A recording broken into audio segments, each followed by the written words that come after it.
In Michigan, nearly 30,000 people are employed by the federal government. They work for the federal courts, the National Park System, and Veterans Affairs. 13 on Your Side's Jeremiah Brown spoke with a Michigan man today who says he lost his job at a VA hospital in Ann Arbor for performance issues, even though he had never been given a performance review. Jeremiah, what did he tell you? Yeah, Juliet and Elena, Andrew Lennox tells me he was left feeling unnerved and betrayed after he learned of his termination. Serving in the U.S. Marine Corps for a decade, he says he joined the federal workforce to continue serving his country.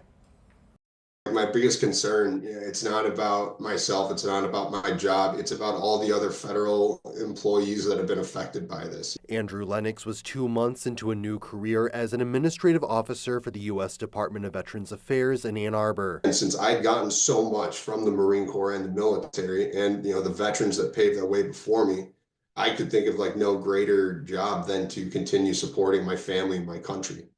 And that's why I made the decision to work for the Department of Veteran Affairs. But he received an email on February 13th saying he is being removed from his position, citing performance-based reasons. I was fired for performance without even having a performance evaluation, and I found out as I'm talking to some colleagues that this happened to, they had gotten the exact same copy and pasted email across our department, different agencies. He says some colleagues who received the same notice were in probationary periods due to recent promotions. Outstanding employees who were in a probationary status because they had been promoted for their performance. And since they were then, vulnerable as a probationary employee, they got the same poor performance termination notification. This comes as the Trump administration's Department of Government Efficiency terminated thousands of federal workers across the country. In a press release, the VA stated it was dismissing more than 1,000 probationary employees, saying it will save the agency $98 million per year. VA Secretary Doug Collins saying, "At VA,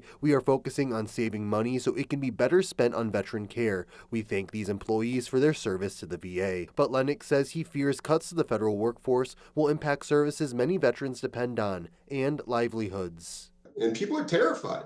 Imagine working every day not knowing if you're going to come home to an email and your kids aren't going to have health care, and you don't know if you're going to get a paycheck because somebody copy and pasted that you're a low performer. It's terrifying for all these people that are just trying to help. You can read more on this story online at 13onyourside.com. Lennox says he plans on continuing to speak out on the current experiences of federal workers. In the newsroom, I'm Jeremiah Brown, 13 on Your Side.